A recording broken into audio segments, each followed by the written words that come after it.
All right, we're back. Did you send the tweet out? Yeah, we're back. All right, good. We're back. Hang on, let me send it back out. God, you gotta love internet. We're back live. Yes, I'm looking at it right now. We're good. All right, we're live. We're back. Hey, how's it going? Good. Little internet interruption there. We're back. Football Friday, Playoff Friday, yeah! All right, we're back. Yeah, there we go. Just restart the show, no problem. We're back. A little break, little uninterrupted break there. Or interrupted break, I should say, for us here on the show. We appreciate everybody jumping back in. We had a little internet issue, but we're back. All right, here we go, Playoff Friday. We were talking a little Cavs. Good game for them yesterday. We didn't hit our parlay, no problem there. I did want to talk Marvin Harrison Jr., but let's push that back to a little bit later in the show, so we'll get to that. I don't want to send it to a break right now, so I'll tell everybody about Tipico, folks. Get signed up. Let's finish our boost out, Ryan. I've got one. The Twitter inbox here. I had an anytime. Well, actually, we had somebody tweet us. I want to find the name here. Dustin says the first Jerome Ford first touchdown. Oh, that would be some juicy odds. You want to do? I like anytime touchdowns. We do. Yeah. You want to do Ford anytime? I like that. All right, let's do that. Let's do Jerome Ford anytime touchdown.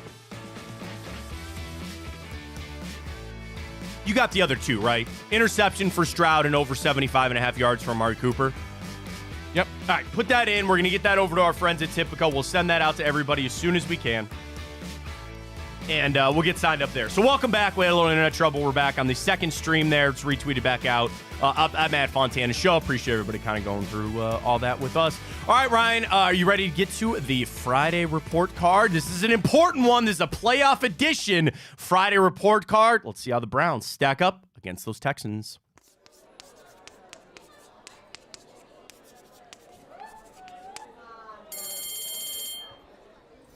All right, here we go. We start with the quarterbacks. Quite the difference between Joe Flacco and CJ Stroud. It's not even just their age, but it's interesting to look at some of the stats and the comparison between Flacco and CJ Stroud. So we start with CJ Stroud, who of course has had a remarkable season as that rookie quarterback. And the thing that you heard all week, Ryan, was what? He does not turn the football over. Less than 1% of his drops back results in a turnover or an interception. That is one of the best rates in all of football.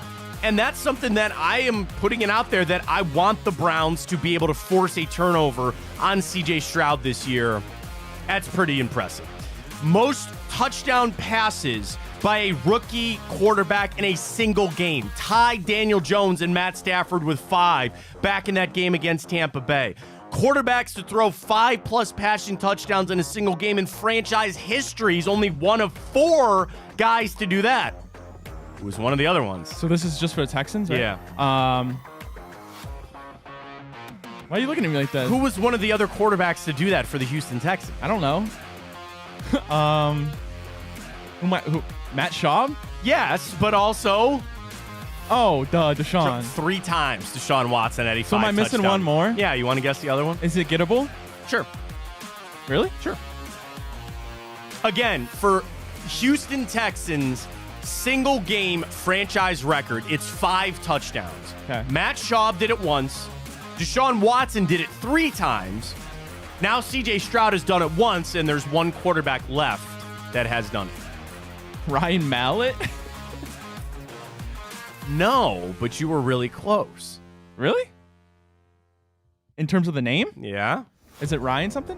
Fitzpatrick? Ryan Fitzpatrick. Oh, look at that. Nice. I guess when in doubt, just guess Ryan Fitzpatrick. That's exactly right. You're probably pretty fair on doing that as well.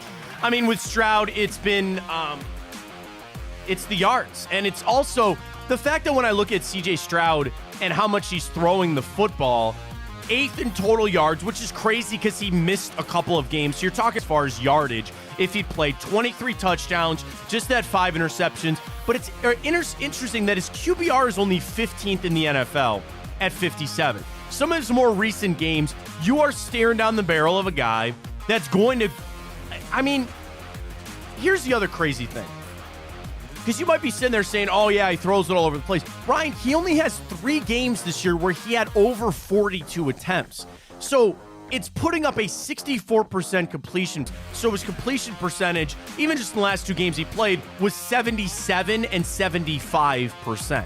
So he's incredibly accurate. He's not turning the football over. And really, the crazy thing was, of his 5 interceptions, 3 of them came in one game. Yep, I remember that. In the Arizona game that they won. So really, in essence, the majority of his season, he just had 2 picks. That's why I'm feeling good about the interception for the Browns tomorrow. You flip it over for Joe Flacco. The 300 yards per average game that he's putting up right now is incredible. But it's the flip side, right? It's the interceptions that we worry a little bit about with Flacco. Can he eliminate those, or can the Browns defense continue to overcome them? I'd rather the first than the second. I would rather you eliminate the turnovers as opposed to putting it on the defense to try to overcome it. But the biggest thing is, Ryan, that's the element that Flacco brings of pushing the ball down the field. If you throw an interception deep, and that gives that secondary and it gives the defense for the Houston Texans something to worry about, that you are going to throw it deep, I'll live with that. I think it's the short interceptions that I don't like. I mean, I don't like any interceptions, but it's really the short ones that I look at where ball's getting tipped or the timing is off. Those are the ones I'd really try to not have this weekend. Yeah, I mean, we talked about it, right? The whole thing has been you need Joe Flacco to not turn the ball over if we're going to keep dominating in the playoffs. And we talked about it. I forget whose article you read, Matt, but it was the myth about the Browns that we can overcome these Joe Flacco interceptions. Exactly. So I look at it and I say the quarterbacks, it's going to come down to the turnovers. I think that's going to be the big circle thing for all of the for all the quarterbacks in this game. All right, we continue on with the Friday report card. That's a lot of brown and orange. A lot of brown and orange.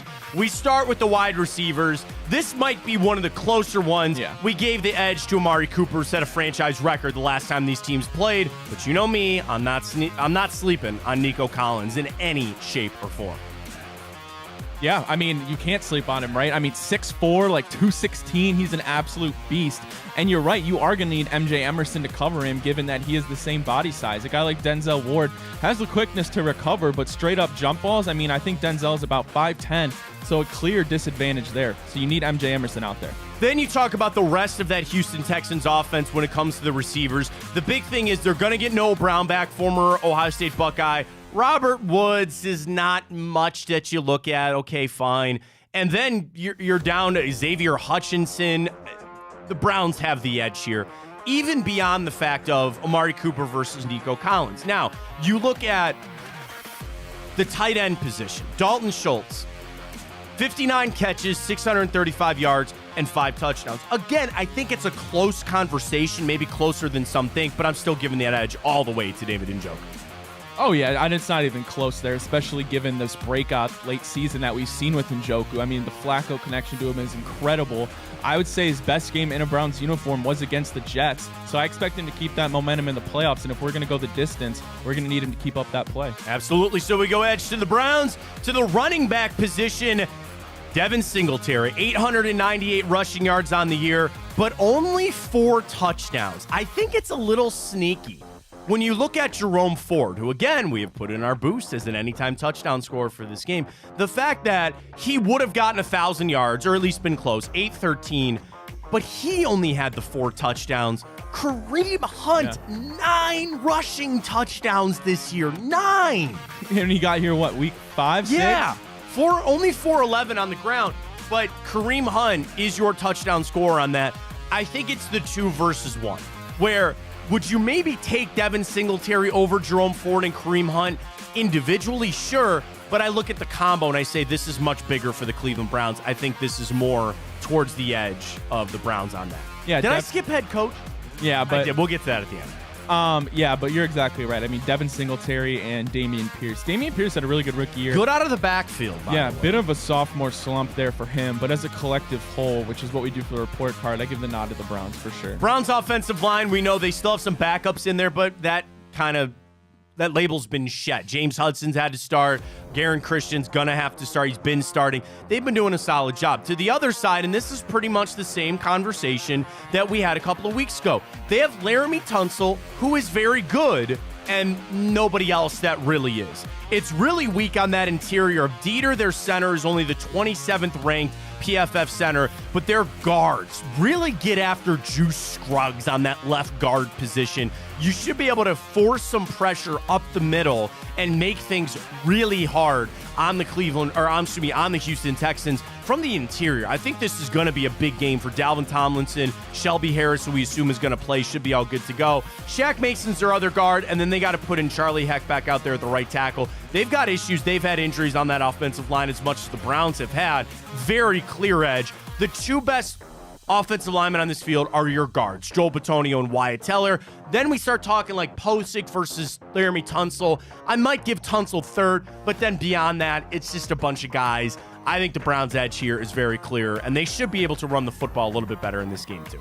Yeah, given that they've been, they pretty much shed that label of a backup, given that they've had to come in for so many games now and start. They're pretty much labeled as starters now. But that's going to be a big key in this game is our defensive line being able to expose their offensive line, right? I've talked about it in previous shows. We need a big game out of Darius Smith. You know, Miles is going to draw those doubles, sometimes even triple teams on that other side of the edge. So we need to put pressure on CJ Stroud, given that he doesn't turn the ball over that much, and he has a high completion percentage. If we're going to stop him from having a big day, we're going to need to get some pressure on him. Absolutely. All right, let's flip it over to the defense. At one point, I still think it's true. The Browns have one of the best defenses in football, potentially the best in the NFL. What does that mean for Myles Garrett, win Defensive Player of the Year? I don't know. But let's take a look at the Houston Texans defense and some of the things that we need to watch about. So first off, total defense, they're smack dab in the middle of the NFL at 14th.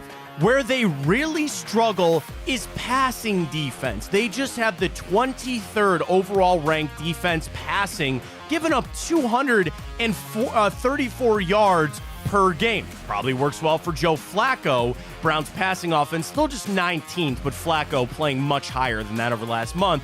Where the Texans are going to try to stop you, rushing defense. They are the 6th best in the NFL. Of course, the Browns' rushing defense is 11th. We have the number 1 passing defense, number 1 overall defense. Overall, as I said, 14th for the Texans. This all leans towards the Cleveland Browns. Now, one of the areas that I was going to point to and I was going to bring up to say that this is something a little bit down the list, but it's something we got to watch. The third down defense for the Houston Texans is the 5th best in the NFL at 36%. Browns' third down offense, 3rd worst in the NFL at just 31%. Now, we have one of the best third down we have the best third down defense, and the Houston Texans have the 19th ranked third down offense. So think about it this way. The two defenses own it on third down. They're a little bit better than us on third down offense, and we're pretty bad on third down offense. Yeah, I mean, no shocker here that we gave the Browns the nod. They're the most dominant group in football right now on the defensive side of the ball. Man, that Denzel Ward injury does really suck because, Matt, I would say outside of Myles Garrett and Joe Flacco, and I know you might say MJ Emerson just because he's going to have to be that guy that's matched up against Nico Collins. The one guy I would want in bubble wrap, and I need to suit up this week, is Denzel Ward. Yeah. We don't do special teams differently, but they have a clear edge on special teams, especially without Dustin Hopkins out there. Borquez is fine. Kai Fairburn and Cameron Johnston, that's a pretty damn good battery when it comes to your kicking and punting situation. We saw a little bit of that, especially with Cameron Johnston a couple of weeks ago when the Browns played them. So again, we don't divvy up the special teams. It's all within the defense. But if we did do special teams individually, I think they would get the nod there. They would. Yeah, I mean, there's nothing you can really say about it when you lose your MVP kicker and Dustin Hopkins. They have the edge, but you got to have a little bit of faith there in Riley Patterson. Matt mentioned you tweeted earlier this week about he is very, very, very good in a dome, which is where we're going to be in Energy Stadium. So you got to still feel confident about it, but you're not a true Browns fan if that doesn't make you nervous a little bit. Absolutely not. The final one, the head coach, very clearly Kevin Stefanski. He is going to win Coach of the Year. He is a runaway favorite to do that. But there's reason for optimism down there in Houston with DeMeco Ryans. He's turned this program around. Yeah. I think as a former player, he brings a lot to this table, and he's a Houston Texan through and through. I'd like that hire for them a lot. I do, and it's unfortunate because we might have to run into them for the next couple of years, but this is still his first playoff game. Now, it's funny. I want to pull this up because I always get ready for the game, and I go through the Houston Texans release. he has 10 playoff appearances as an NFL coach.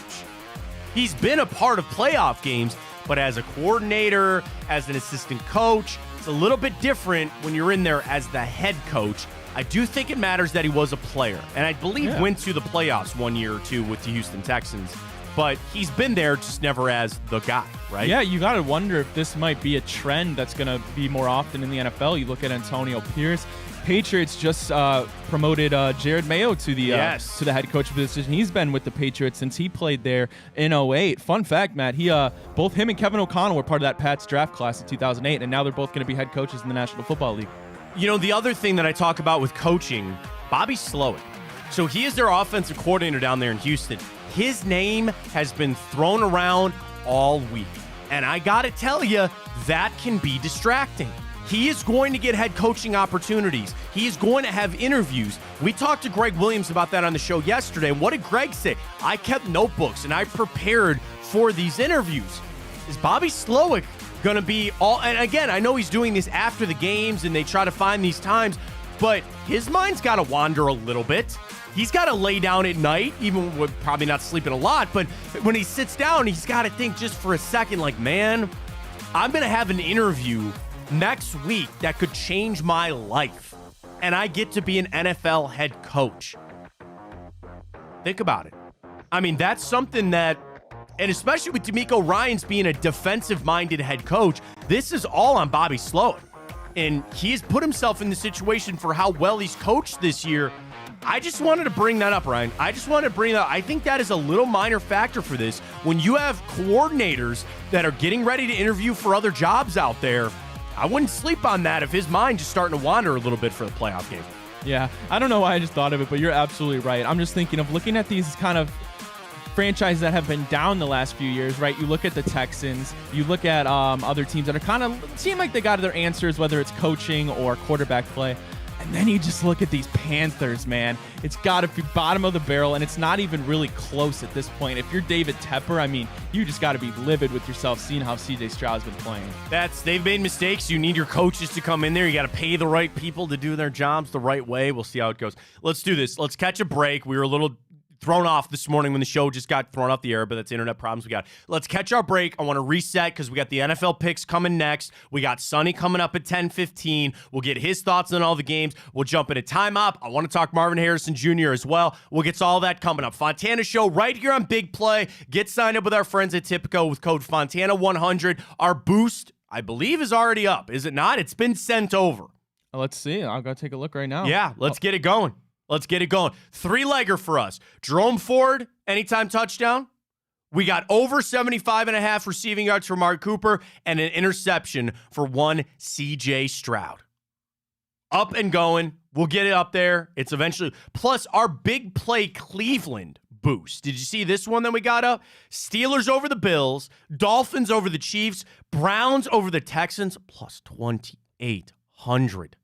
Plus 2,800. There on Tipico. Get signed up. Take advantage of the boost. And also, the new reward system is out. The flex parlays are out. It's the best. I love it with Tipico. Use that code Fontana100 when you sign up. Deposit bet $25, and you get $100 in bonus bets. It's that simple. It's that easy. Gambling problem, call 1-800. Quick break. NFL picks. Come your way next.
All right, here we go. Our NFL picks presented by our friends at Tipico.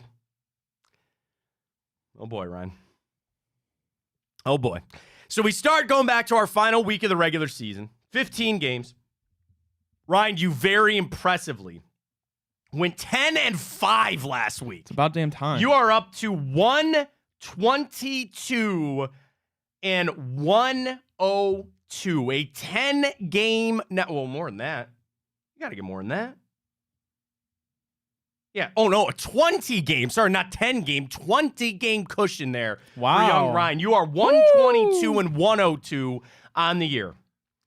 Now, I bring this up for me because things are getting a little dicey as I went 7-8 last week, and I am now 112 and 8 on the year. I got to get out in the playoffs. I got to go out in the playoffs. I mean, if I were you, I'd just kind of pack it up. What? No, we don't do that. I'm not afraid. Come on now. Call it shop. Pack up shop. Go home early. Get some rest. I think it's all but over. No. Well, I mean, you have won. I don't have enough games to catch up to you. But I just need to finish above 500. So there are important games to be had, and we start 8-10 tomorrow night. Peacock, it is the Miami Dolphins taking on the Kansas City Chiefs. Coming into this game, I've got it on Tipico at 4.5 is the spread. Let's get to the public money on this game. We start off. It, of course, is interesting to see. About 60-40 on the side of the Kansas City Chiefs. This game, of course, is at Arrowhead Stadium, and we'd be remiss to say it's going to be bitterly ice cold. And that's probably reflected in this line, Ryan. 4.5, but the over-under is just 43 in this game. You'd expect that to be in the 50s if it was Miami and Kansas City, but it's actually going to be closer to negative 50 than it won't be for this game. We start in this one. Miami is 13-7 against the spread their last 20 games, but they're only 1-4 straight up in their last 5 games against Kansas City. They are only 2-5 against the spread their last 7 games at Arrowhead, and Miami is just 2-7 straight up in their last 9 games played in January. And there was a stat I heard earlier this week. Kansas City is 0-14 in their last 14 games when it's played below freezing. It's going to be way beyond that, and I think that's a factor for this game. Now, you flip it over for Kansas City, there's a lot of questions with them. 14-6 straight up in their last 20 games. As I mentioned, they have owned it. 5-2 against the spread their last 7 games at home against the Miami Dolphins. It is 4.5 on the side of the Chiefs. I'm going to take KC in this one. I don't like it because they've not looked great. I think Miami, yes, they're going to get Raheem Mostert back for this game.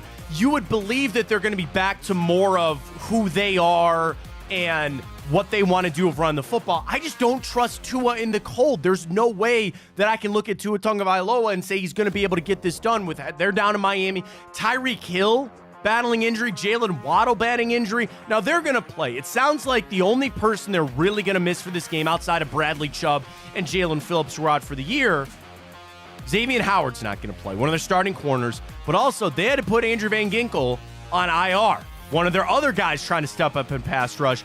I think Miami's getting hurt at the wrong time, man.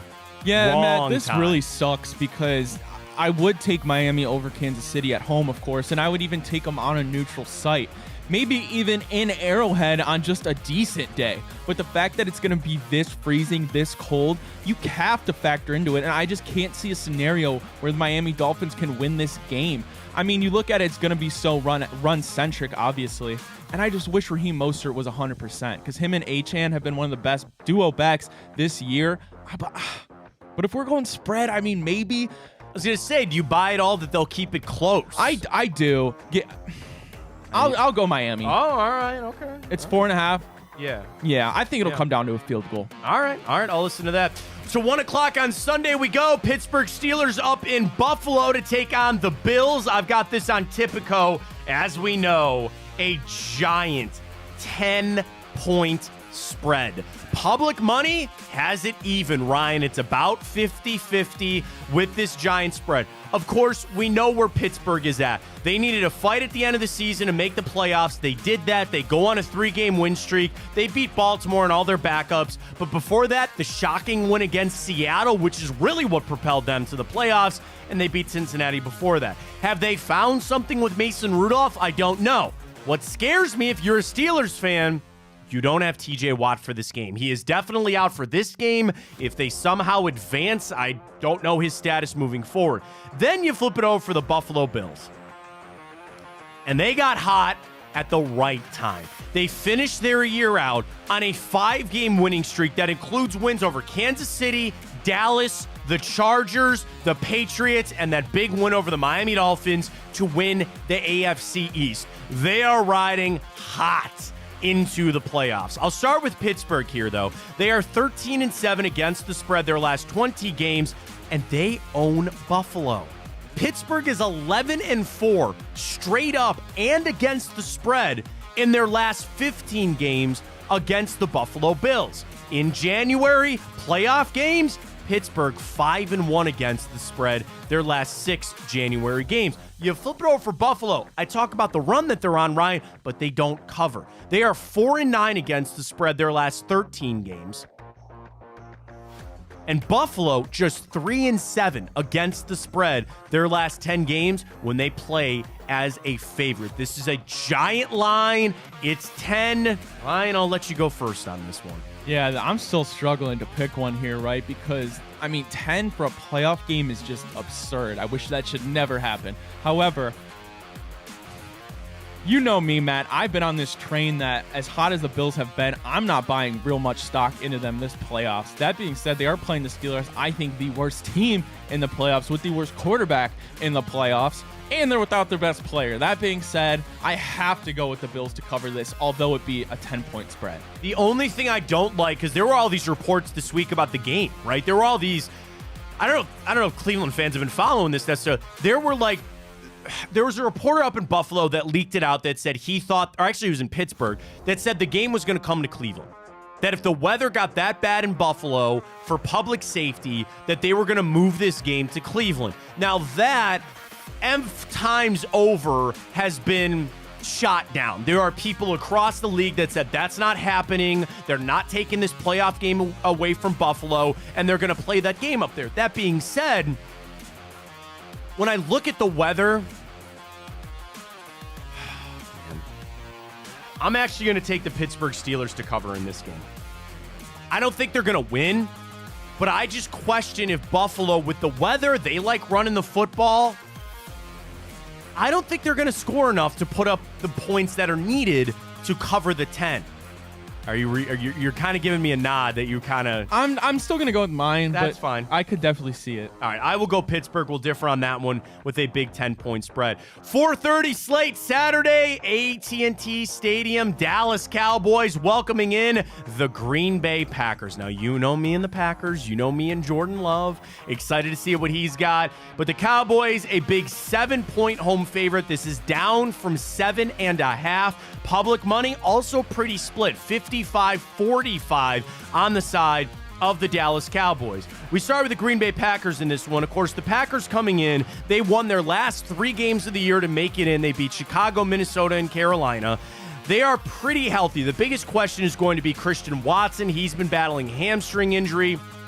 You assume that they'll be able to get him back for this game. For Dallas, they erased those 2-game losing streak. They had that controversy against Detroit, and they took care of business against the Washington Commanders on the way out. On their injury side of things, they're pretty healthy. Everybody that's out, is going to be out. You assume that they'll be good to go. We start with the trends here. Green Bay coming in 6-2 straight up in their last 8.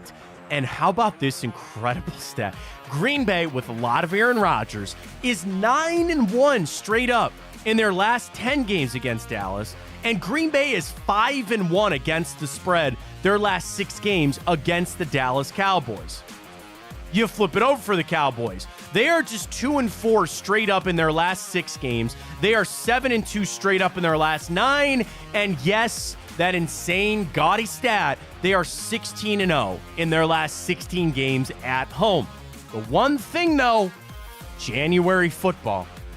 Dallas is just 4-14 against the spread. Their last 18 games played in January. I know they're home. I know they ride it out at home, but give me Jordan Love and the Packers to get under that 7. Give me Green Bay. You're absolutely drunk right now. No way in hell. Dallas you don't all know what's day. in this coffee. Garage beer, hope. All day. Give me the Detroit. Give me the Dallas Cowboys. 8-0 at home. The only undefeated NFL team at home. Add that to the fact, Matt, that the Green Bay Packers average age on the roster right now. Youngest team to ever make the NFL playoffs. 25.13. Youngest by a significant They margin. don't know any better, Ryan. No playoff experience. You're going into arguably the toughest home field advantage team in football right now. With a team, yes, they've underperformed in the playoffs, but they have to prove something this year. And there's no way they're dropping this wild card game. And I think this has the best chance out of all these playoff games to get lopsided pretty quickly. All right. So you're going to go with the Dallas Cowboys on this one.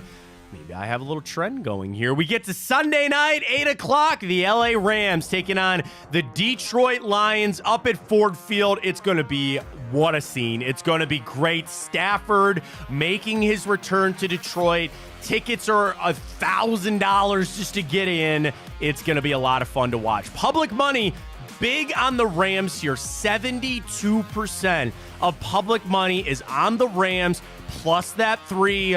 Here we go. We start with the LA Rams. So a quick look at them as they get into the playoffs. Ryan, they won an incredible 7 out of their last 8 games. Their only loss was a 6-point loss to the Baltimore Ravens back on December 10th. They beat us Browns in there. They finished it out beating the San Francisco backups with their own. Wins over the Giants, wins over the Saints, wins over the Washington Commanders, Arizona, and Seattle. I say that to say this. That is not the strongest group to say you win 7 out of 8 against, right? Not some good teams in there. You flip it over for Detroit, up and down on the way out. They really have been. They beat Minnesota, that shocking loss to Dallas. They beat Denver. Same thing. Not a great resume on the way out for either of these teams. For the Rams, they're all good to go. No real injuries. They activated Duke Shelley. He's good to go. Now you flip it over for Detroit. They have Sam Laporta, and that's going to be the biggest one. He said he's good to go. He said he's going to wear a brace to avoid the hyperextension there. But, of course, you still have Goff. You still have Amon-Ra St. Brown. We'll see in this game. Let's start here. I will start with the Rams. They are 6-1 against the spread their last 7 games, 7-1 straight up in their last 8. They are an impressive 9-4 straight up in their last 13 games played in January / the playoffs. Here we are for Detroit, 5-1 against the spread their last 16 games, 14-5 straight up in their last 19. Detroit 6-1 straight up in their last 7 games at home. Detroit 4-1 against the spread their last 5 games played in the month of January. I'm going to flip on this one, actually, because I was leaning the Rams. And I'm actually going to go Detroit in this game. I think that atmosphere is going to be great. I do think this borderline could be a real shootout. I didn't look at the over-under in this. 52.5. Okay, that's pretty high. Pretty high in that one.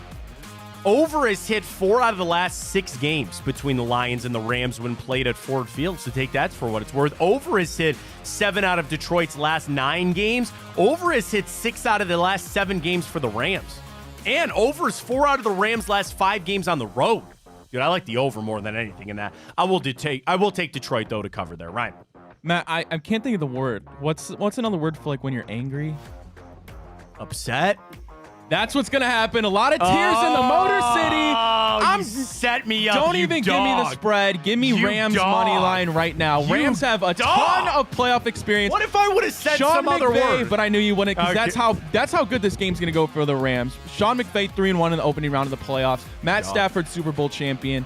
Rams went that risk to try to get the 2 seed. They're going to maybe be without Sam Laporta. That's going to hurt him a ton. He's been their best weapon outside of Amon-Ra St. Brown through the air. Give me the Rams. I expect a big game out of Cooper Kupp. A little bit quiet in the regular season because of the emergence of Puka Nacua. But I'm going to take Stafford to upset the Lions, and I expect a lot of tears there in Motor City. I thought you really were struggling to find the word. And I was like, I almost didn't say upset because I'm like, oh, Ryan would think of that word. Is he thinking of perturbed? Or what if I would have said perturbed? Or what if I would have said something? I don't. Well done. Thank you. Set me up very well. Final game Monday night.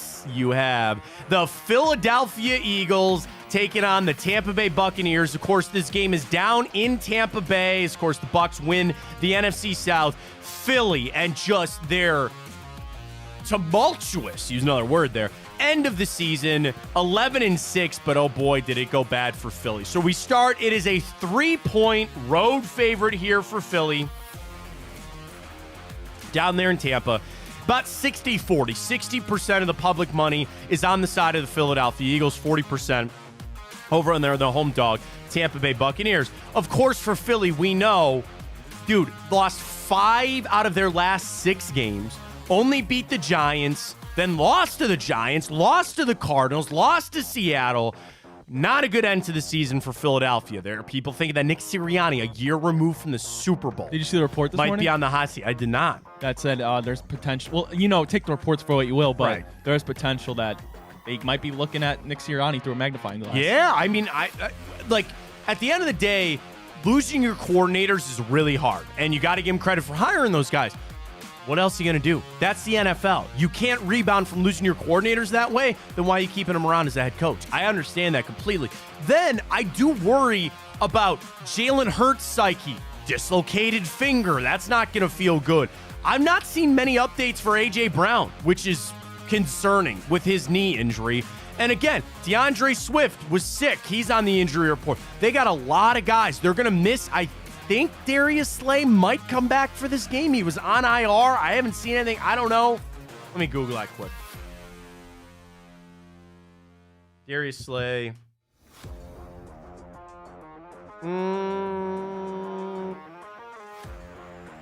I guess he's ready to go. Sounds like he's good to go. So that'll be important there for the Eagles. Then you flip it over for the Tampa Bay Buccaneers. Let's talk about them for a second. For Tampa, I'm not shocked that they won that division. They finished things out winning 5 out of their last 6, but you only put up 9 points against Carolina in a must-win game. It's at home. I want to factor that in. I think that has a little to do with it being the 3. I just don't know if I look at Tampa Bay as a team that it's been an improbable run. I guess the way that I look at it for Tampa Bay is this. It's been an extremely improbable run. I don't know if that's going to keep going here. And every week I keep saying that Philly's going to turn around. They got no choice but to turn around right now. I'll take Philly in this game. Let me get to the trends before Ryan makes his selection here. All right, Philadelphia has not covered in their last 6 games. They are 1-4 straight up in their last 5 games against Tampa Bay and 2-6 against the spread their last 8 games in the month of January. Now, Philly plays well on Monday, 13-6 straight up in their last 19 games played on a Monday. For Tampa Bay, 4-1 straight up in their last 5 games, 4-1 against the spread their last 5, 5-1 straight up in their last 6, 10-3 straight up in their last 13 games in January. Tampa Bay is 6-1 against the spread their last 7 games when they play as the underdog. I will still take Philly minus the 3. Ryan. Well, Matt, the Eagles didn't drink enough water last night because they are through a Super Bowl hangover right now. Absolutely horrendous end to their season. They still made the playoffs. However, I am riding with Baker here. Another upset. Home field advantage for them. We do not have the same pick on any game. Good. We are different on every single pick. This will make it real good. My reason being, Jalen Hurts has not thrown a football since Sunday. Limited in practice yesterday. A.J. Brown, I don't expect him to go in this game after injuring himself on that god-awful MetLife turf. The Eagles are in a real bad spot right now. The Bucs, if they can play rush defense, which I think they can, they're going to be pretty good in this game. They'll get Mike Evans going. They score some points. Give me the Buccaneers in this one. I see Baker going to the divisional round. All right, I like it a lot. There's all our selections. We differ a quick run through. I will take Kansas City. Ryan will take Miami. I'll take Pittsburgh. He'll take Buffalo. I'll take Green Bay. He's got Dallas. Ryan has the Rams. I'll take Detroit. I ride with the Eagles. You go with Tampa Bay on that. Of course, all against the spread, because if you're not doing the spread, What are we doing here? Come on, you got to be doing the spread. Speaking of the spread, Sonny Gupta's going to join us next from Tipico. You want even more insight to these games, and you want insight to the Browns on how you're going to bet on Tipico? No better place to get it than with Sonny. He joins us next. I can't wait to talk to him about the weather in Buffalo, the weather out there in Kansas City. Sonny Gupta from Tipico joins us next. Get signed up with that code Fontana100. Get our boost up there at Tipico. We got you covered. Got it all. Stay with us. Fontana Show right here on Big Play.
All right, back here on the show, our NFL picks are in, but let's get a little bit smarter on all the NFL slate, including the Browns game. We bring in Sonny Gupta, sportsbook manager with our friends at Tipico. Use that code Fontana100 when you sign up. You deposit and bet $25, and you get $100 in bonus bets. And Sonny, this would be the weekend to do it, man. Get all those bonus bets out. But I got to ask, did you get the whiskey yet? Is it there?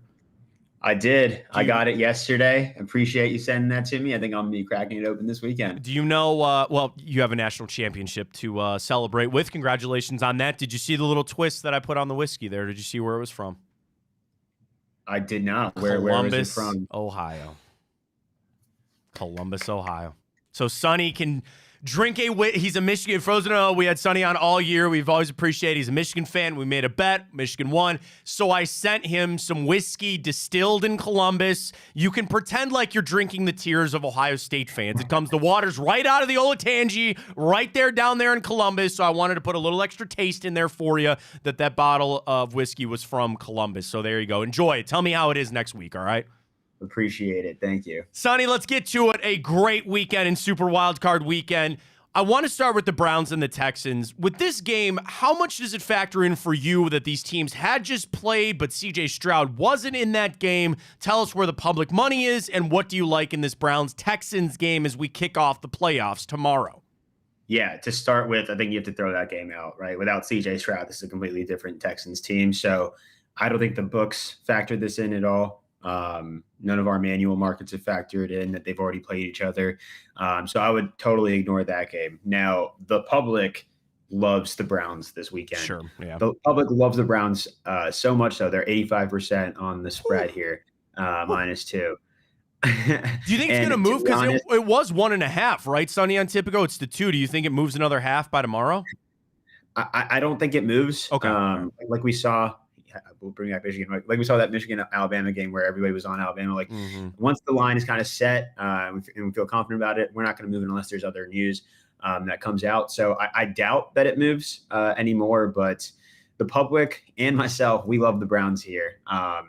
They're riding high with this Joe Flacco, this Kevin, the Njoku momentum here. Like I think that the Browns really take care of it. They, they're away here, but I really expect them to come out ahead.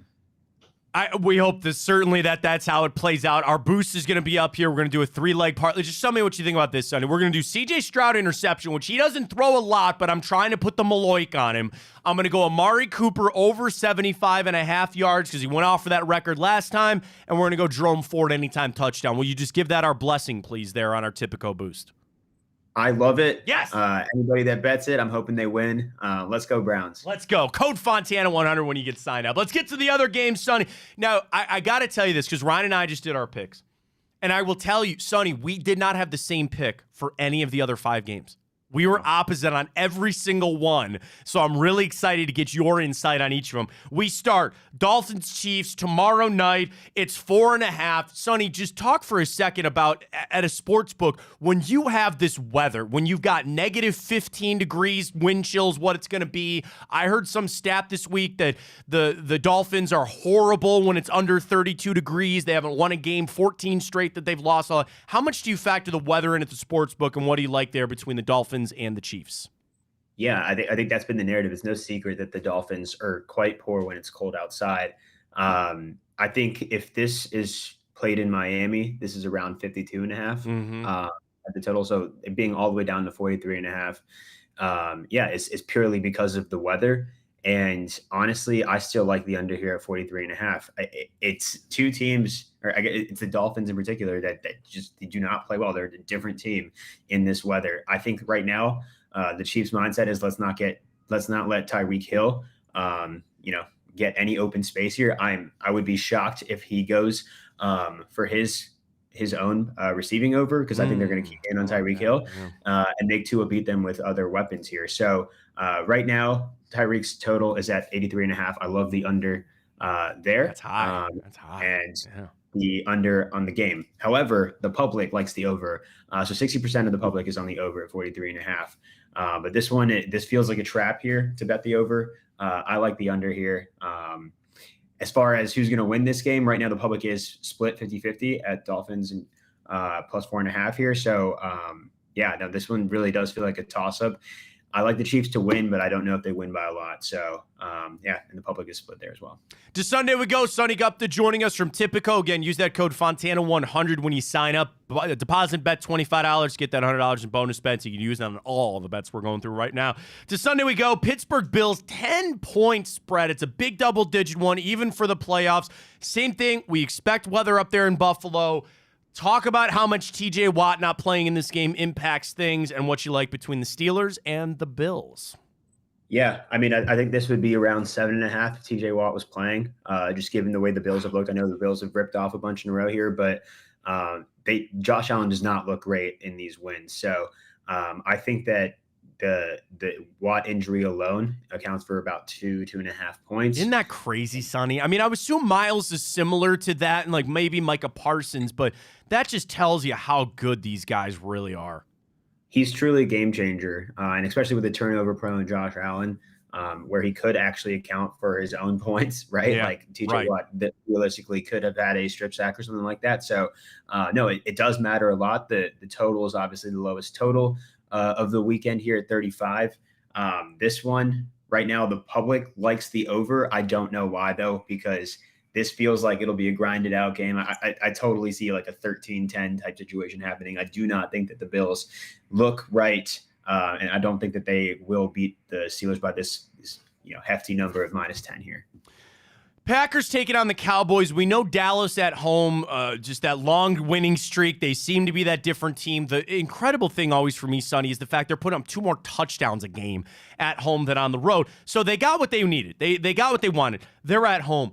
But I would be lying to you if I didn't say that I got this soft spot for Jordan Love. I think he's going to be very good. They're in a dome. It's controlled there, but it's Dallas at home. We watched to see Christian Watson. We got this as an even 7 over there at Tipico. Give me your thoughts. Packers traveling to take on the Cowboys.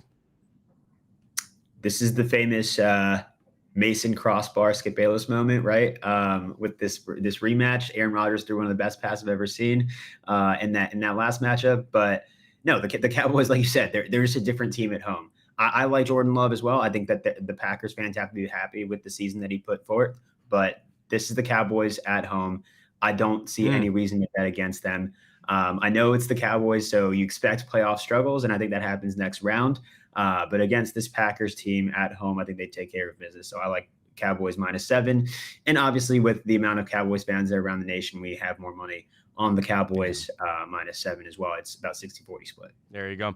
Rams taking on the Lions, the return of Matt Stafford up there to Detroit. Just the 3 right there, which I think is interesting. I kind of maybe expected this to be a little bit more, mostly just of the Rams offense. Like they're going to be able to put up some points, but Detroit, I don't know. So I guess I'm getting hooked on the seeds a little bit. You know what I mean? Like when I look at this seed and go, man, this is just a 3. But then I got to remind myself that it is the Rams offense that might keep this pretty close up there. We know Sam Laporta battling that knee injury. He said he's good to go. Should be pretty cleared. I kind of like the over in this game too, Sonny. That's something I talked about earlier. A lot of the trends are pushing towards the over in this game too. Your thoughts there for the Rams and the Lions on Sunday night? Yeah, I think this is the best matchup of the weekend. I've actually been on the Rams for a little while now, so I'm holding a future right now for the Rams to win the NFC at +3,000. So I really do like, obviously, Sean McVay being one of the best coaches in the NFL, the Rams being hot at the right time. Kyron Williams looks awesome right now. Matt Stafford in the return to Detroit. I think that all signs point to the Rams being very motivated, being hot at the right time to pull off this upset. So I think -3 is the right number. I don't think that the line should be favored by more or less. The public is exactly split 50-50 here on this game, and I think this is going to be the best game of the weekend. Now, this over, like you said, is very interesting. Even though it is the highest total of the weekend, I also like the over. I think McVay on the Rams side and then Johnson on the Lions side, I think it's a very fun offensive matchup here. So I'm with you on the over here at 51.5. It's a Monday night. The Eagles just limping into the playoffs. They've had so many struggles at the end of the season. I keep saying the same thing, Sonny. They're going to turn it around eventually. They're going to turn it around. And maybe they won't. I have no idea. But they're taking on a Buccaneers team who I also don't feel super confident about as they enter the playoffs. It is at Raymond James Stadium. The Bucs are the home dog here at 3, favored for Philly. Your thoughts on this game? We know certainly injuries a factor as well for the Philadelphia Eagles. Yeah, I mean, if you saw this matchup in week 8 or something like that, you'd say Philly -9.5, right? Like the way they've looked as of late, this is shocking to be all the way down to 3. But, as a sportsbook manager, I shouldn't say stay away, right? I should say, obviously, bet this game, but I'm personally going to stay away. This feels like a trap game here. No, the public still supporting Philly. We have about 70% of the money on Philly -3. And if this is the Philly team that we saw for the first half of the season, this is an easy cover. The Bucs at home don't really have much of a home field advantage, so I'm not too worried about Philly going on the road here. This over is interesting. So we have 65% of the money on over 43.5. I don't know what anybody has seen from the Philly offense to support that, but I personally like Jalen Hurts anytime touchdown score. I think they're going to let him run a lot. I don't know if they love him throwing the ball anyways. So I like his anytime touchdown score at -135 here. Well, and especially the brotherly shove is what they call it there, and that's some of the things too, Sonny, with Hurts is just his gaudy rushing touchdowns this year. I mean, that seems to almost be one of the best bets that you can make as it goes on. Anything else? When we talked a lot about some of these games and some of these props. I'm taking your Tyreek under, which I really like that. I like the Hurts anytime touchdown scorer there. Any other just prop that kind of stands out to you, or one that you've made for this weekend for any game, any player? Yeah, so we've priced up some Brown specials actually. So if you go into the specials tab of the NFL, Yes. I think the Browns have a very interesting matchup against the Texans. And I think the most interesting one is Joe Flacco to have the most passing yards in the wild card round. I saw that. That's right. I'm glad you brought that up, Sonny. I saw that. Yes. Yeah, I love that bet. I think Joe Flacco, like he's hot at the right time. And we saw it when he made his deep playoff run with the Ravens, right? Like this is what he does. He gets hot at the right time. And I think that given the weather situation this week, I think he's the best bet to have the most passing yards. So yes, at plus 650 for him to have the most passing yards is my favorite bet of the weekend. I love it. Sonny, when you look at all the games and just kind of big picture, we know the Ravens and the 49ers are kind of sitting at home. You mentioned that you think the Rams and the Lions will be one of the best games, if not the best game this weekend. Is there one that you're circling as far as maybe a futures, right? Like if you're looking at a game to say, if the Chiefs show up, I really feel better about them winning the championship, or how do you kind of view this weekend as a game that maybe you're circling as far as a team to show you something to potentially go win the Super Bowl? It's funny that you picked that game with the Chiefs. I think the Dolphins have a very tough draw, obviously, with the Chiefs and with that weather situation. But if they can get past the Chiefs, I think the AFC is wide open this year. I think everybody agrees with that. It would be that momentum, the big momentum win that they need to really get over the hump. So obviously the Ravens should be the favorite, and they are the favorite to win the AFC. But if you can get past the Chiefs, I think that really, for the momentum of it, is huge for that team. So they will be playing on the road every single playoff matchup, right? They are the 6th seed. So unless the Steelers figure out a way they will be on the road, which makes it tough for them. But I think that this is the hardest test they'll face all season. If they get over that, they should win the AFC. Sonny Gupta, always appreciate it, man. Congratulations. Okay, you guys got it done against Washington. Is your boy leaving? Is he going to go to the NFL? Is he the Panthers' next head coach, or do you think he stays in Michigan? See, I wasn't even sure who you were talking about with my boy. Is J.J. McCarthy going to come back? That's no, J.J. McCarthy, like, he can go. He's going to go, bro. But I don't know. I guess he could come back. Like, dude, I would think if Harbaugh left, if you're McCarthy, you got to go, right? Like, you don't really – I know he loves Sharon Moore and all that. But do you think Harbaugh's going to go? I think he does. Yeah. I think he did what he needed to do at Michigan, and he takes on the next test. He hasn't gotten that Super Bowl. He was so close with the 49ers. So if he goes, I'm okay with that. He did what he was supposed to do. I think we're in good hands with Sharon Moore, assuming he's the next head coach. So yes, I think he does leave, and I'm okay with that. All right. I was almost pulling it up here on Tipico to see futures for next year's national championship, but we'll get to that. I can't believe we're plus 1,000 right now.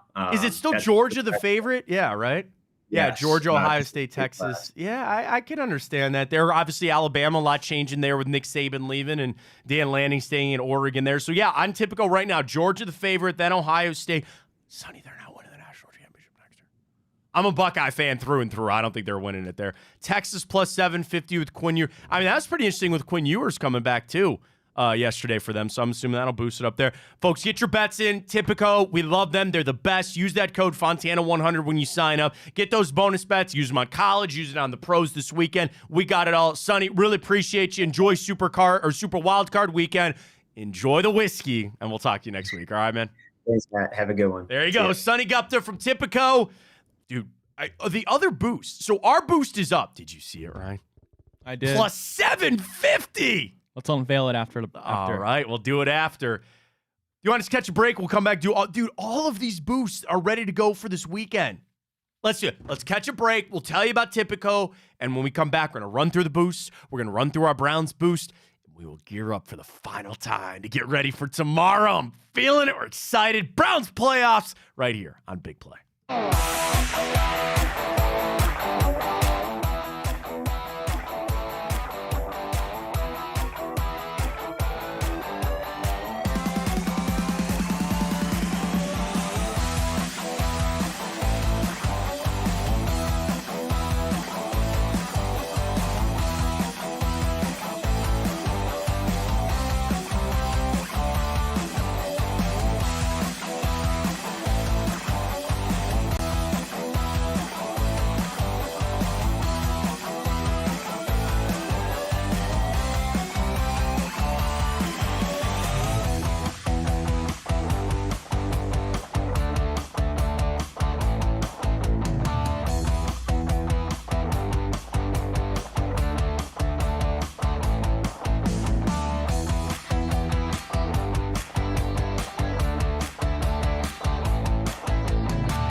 For the first time ever, we just did a live parlay. Somebody's walking by and we just gave that guy a boost. He's walking away right now. Fontana code 100 there, or Fontana 100 at Tipico. He just found it. He's now watching the show, and we're signed up, folks. Dude, playoffs are here, and our boost is ready to go. There it is, Ryan. 750. Look at that bad boy. Plus 750. That's almost double the boost they did. Very generous by Tipico there. That is. We were 457. So here it is. Jerome Ford, anytime touchdown scorer. Amari Cooper over 75.5 receiving yards. And CJ Stroud, 1 interception. That will pay you out plus 750. Other boosts for this weekend on Tipico. This is our guy, Josh Cribbs. Flacco, 250 yards, 25 pass completions, and 2 passing touchdowns, while the Browns defense gets a turnover. That's plus 520. Dolphins, Chiefs, both teams to score in the first quarter, plus 180. A Mahomes, 300 passing yards and no interceptions, plus 750. Josh Allen, 1 passing touchdown and a rushing touchdown is plus 180. Jordan Love, 25 pass completions, 250 passing yards is plus 250. Matt Stafford, 3 passing touchdowns and the Rams to win, plus 550. Can I be completely honest with you for a second, Ryan? Yeah. Our boost, it's the best one. I think so too. For the odds and what you got cooking there, I might throw a generous amount on our boost. I like that. I like it a lot. Plus 750 or their friends at Tipico. Get signed up, code Fontana 100 when you do. Folks, today's been such a great day. And the excitement for tomorrow, I'm feeling it. I know there's planes that have already left to get down to Houston. I know there's a lot of fans already down there. People in the Muni lot. Well, and I think KYC's over there. Yeah. They're doing like a Muni lot thing. There are people going to be tailgating all over. Folks, it's going to be so much fun tomorrow. And the excitement is there. The Browns are a team that believe in this team, that they're going to be able to get this win tomorrow. And I look this as from a place of strength, from a place of positivity, Ryan, where I try to find the ways that I think the Houston Texans can win this game. Now, number one, it is starting with the turnovers for me. They can make this a scrappy game. They could get you down there. They could try to run the football. You get a couple of turnovers. I think the start of this game is going to be vitally important tomorrow. And I've said this, you put CJ Stroud out on the field. If you win the toss, you defer. I always like to defer anyway, but I want CJ Stroud out on that field from the start, Ryan. I don't want him on the sidelines to kind of collect himself a little bit or sit back. And I know that there would be a lot of saying, okay, if you get the ball, you go down and you score a touchdown, you're going to put pressure on him. I understand that. I want CJ Stroud on that field right away. And people come back to, he played at big games in Ohio State, and he did. It's a little bit different, though. And that's why pressure on him right away is going to be vitally important. But also, I want to trick this up. I want to give some defensive looks that he might not have seen before. This is a lot on Jim Schwartz. When I think about important matchups for this game, one of them is going to be Laramie Tunsil. Now, the thing is, Myles Garrett has seen Laramie Tunsil. And he mentioned this a little bit in his comments yesterday. I want to pull up the exact thing that Myles said going up against Laramie Tunsil. Okay, I can't. Our internet sucks. Anyway, we're still on the air. That's the most important thing. He kind of mentioned, I've gone up against him. He's really good. It's a little microcosm of the Browns and this matchup against the Texans. You've seen each other, but there's going to be a little nuance. There's going to be a little bit of a difference of what they bring. So I think just limiting what CJ Stroud can do would be massive. Trying to get a hand in his face is going to be good. Put him out there to start the game, though. Wow, Matt. So I tried to Google to find that quote, and I see this headline from Texans Wire. The headline is, Texans offensive tackle Laramie Tunsil has dominated against Browns defensive end Myles Garrett. Okay, I'm sure they have some stats to back that up. Do they have that on Texans Wire? I'll do some research right now. Scrolling down, see what they got. Anything tangible? Tunsil has allowed just 1 pressure in 40 matchups between the two since 2018. Okay, that's pretty good. That's 2.5% pressure rate, is more than 7% better than Baltimore Ravens tackle Ronnie Stanley, who plays Garrett twice a year. Okay, that's tangible. I appreciate that from Texans Wire. It's a different version, though, I think, of Myles. You want to hear? This is kind of from Next. This is from Next Gen Stats. Yes, the top 5 people best pressure rate allowed pass blocking versus Miles. Okay. Number 1 is Laramie Tunsil with an impressive There you go. 2.5%. Okay.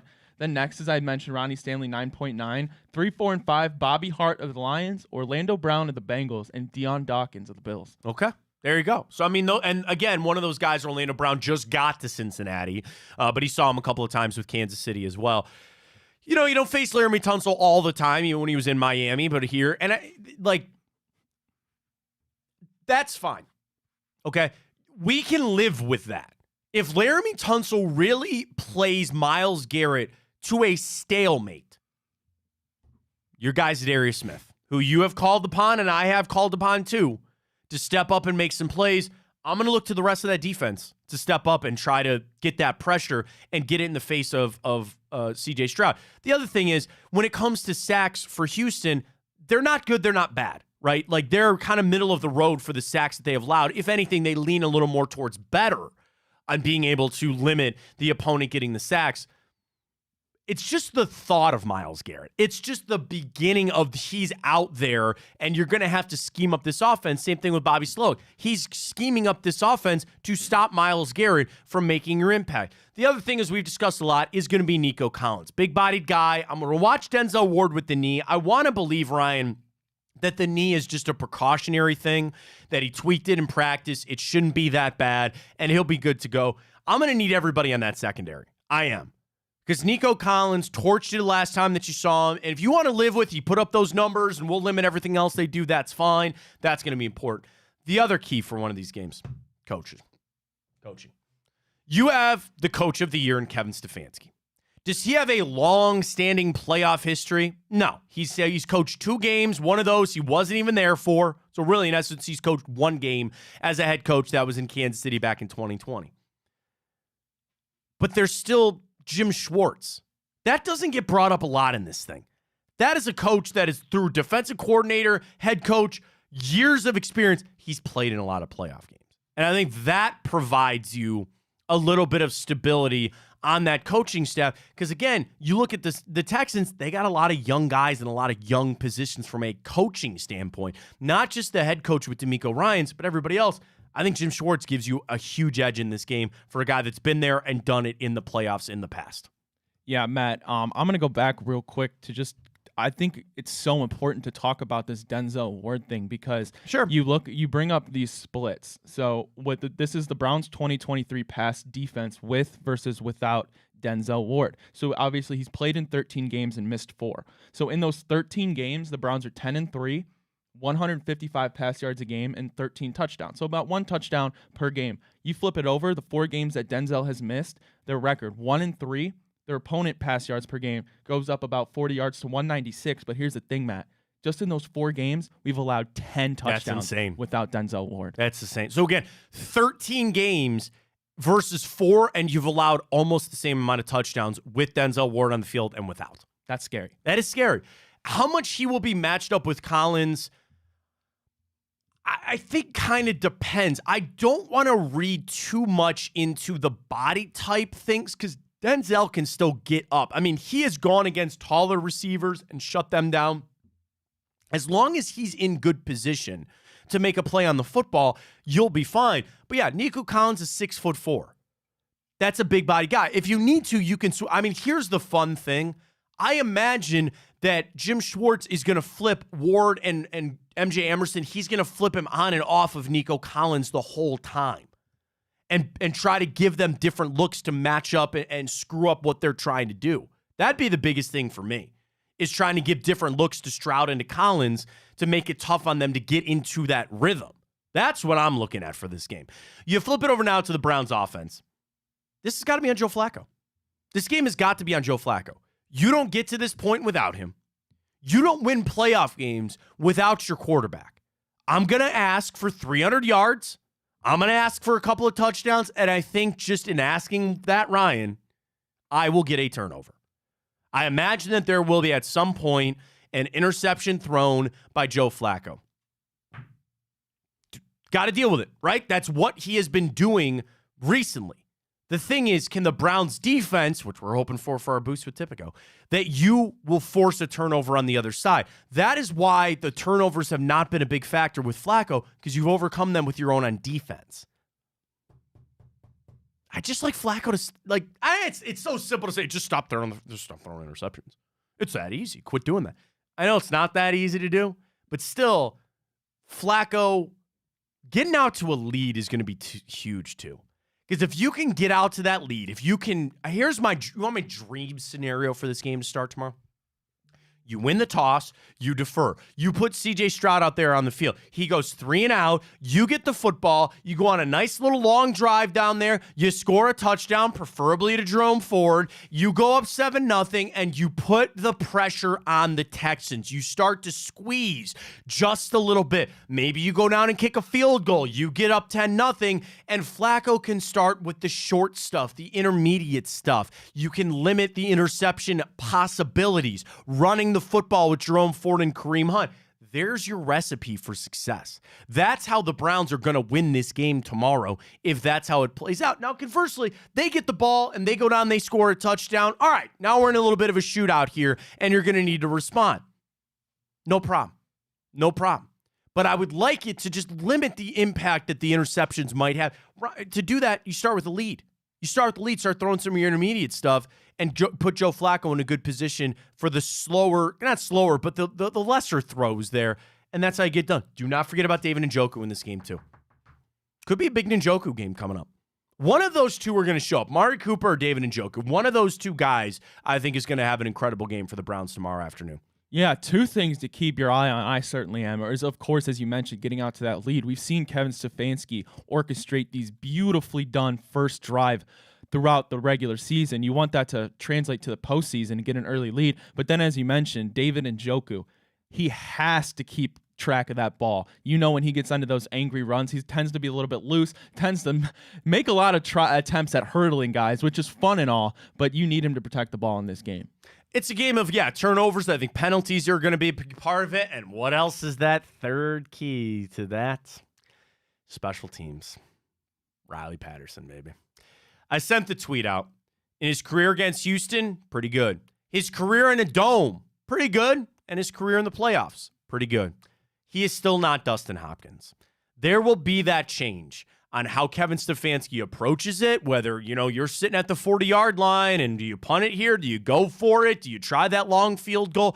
The one nice thing is you are in a dome, okay? I would like it to be here because then that would screw with Kai Fairbairn a little bit, but that would also mess with Riley Patterson. At this point, I think I would rather have it in the dome where it's as equal a playing field as you can get. Yes, you're home for Kai Fairbairn. He is the better kicker in this game. But that's something that I think about, the worry that I might have for where the Browns are at, or the areas that I'm a little concerned about. Yeah, it's kicker. It's relative of it's not a quarterback. You're going to get Denzel. But Ryan, I'm a little worried about how Riley Patterson's going to play out in this game here, knowing that you're going to need a big kick from him. You're going to need it. Yeah, I mean, how could you not be worried? Not only is he replacing what you could say has been one of our MVPs, but we saw him kick in that Jets game, and he missed it. And then you go further beyond that, he only had 2 extra point tries in that Week 18, so he really doesn't have much kicking under his belt with the Cleveland Browns. And the one time he did, he kind of let us down. Obviously, it didn't matter because we dominated in that Jets game, but certainly going into this playoff match, it's going to be something you have to keep your eye on. And I think that's so huge, Matt, to see how Kevin Stefanski operates around that and see what kind of leash he gives Riley Patterson. Because let's say he misses, it could change everything. He chips a 40-yard field goal. Not only does that ruin the Browns' chance of winning because you're missing points, but then also that affects Kevin Stefanski's ability to be confident to send this guy out when you're 40, 50 yards out. How many playoff games do you think about Blair Walsh? We talked with Sonny about the double doink, or the doink with Mason Crosby. I mean, there's so many games that it comes down to the kicker. It's the playoffs are like a magnet for finding out if you have a bad kicker. That is just true. And then, of course, you got guys like Adam Vinatieri that rise to it. I hope it's not a factor, but no matter what, it is going to change how they approach even field position, your decision-making again on 3rd and 4th down. What was one of my small keys to the game? They're really good at 3rd down defense. We're bad at 3rd down offense, and vice versa. Our defense, the best 3rd down defense in the league, and they have middle of the road offense when it comes to third down. And just to harp on, Are you going to go for it now on fourth down? Are you going to go for how does that approach? All that kind of stuff is going to be on the plate and the page of Kevin Stefanski. And just to keep harping on how big special teams is, I believe just one kickoff return allowed this year for the Cleveland Browns defense, and that came against the Houston Texans. Right. That made that game a little more interesting than you would believe. What's the factor of CJ Stroud not playing in that game? Because if you are the Houston Texans, I'm glad you brought that up, Ryan. You could be sitting there saying, we kind of took it to the Browns without CJ Stroud, without Will Anderson. Now they're back. That would be their reason for optimism down there in Houston, is that you played them tough in that game. They blanketed Amari Cooper. He just made some grown-ass man catches in that game. I mean, Amari Cooper, they had good coverage on him. And it's a little bit of the same. We're talking about just shutting down Nico Collins. I'd imagine Houston's defense, all they care about is stopping Amari Cooper. The funny thing is they tried to do that, in my opinion, the last game, Ryan, and they couldn't because he just made these massive plays. But when I think about Houston, they didn't have their quarterback. The factor that goes back and forth is this. He's a rookie, but he's still damn impressive of what he's doing. If you're Houston, I would imagine they're feeling really confident because we took it to them a little bit. And we didn't have our two best players out there. Yeah, Matt, this is kind of a cool stat I just pulled up. So this is rookie quarterbacks starting in a playoff game. Okay. They are 10-14. But you go back, you know who did it as a rookie? Joe Flacco. Joe Flacco. Well, Jim Schwartz said that he beat him with the Tennessee Titans. Jim Schwartz was the defensive coordinator of the Titans, and he goes, yeah, here comes some he didn't say that, but some rookie coming in. It was Joe Flacco. And he got that win against them all the way back. I think he said 2008. Can you tell me who the last rookie quarterback to win a playoff game is? So technically the last one is Brock Purdy. Oh, yeah, okay. Because we all know that happened. But the last true one, I would say, who was their starter at the beginning of the season. Not Andrew Luck. Robert Griffin III didn't win that game. It's more recent than that, right? It's 2012. 2012. Oh, God.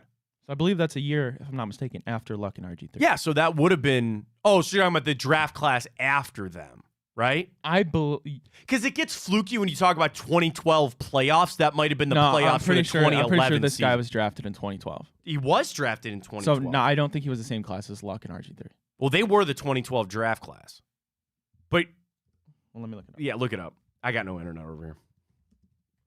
So this guy was. So it says this guy was drafted in 2012. So maybe he was the same. Okay, he was. So then you talk about the top of Luck, Trent Richardson, RG. Oh man.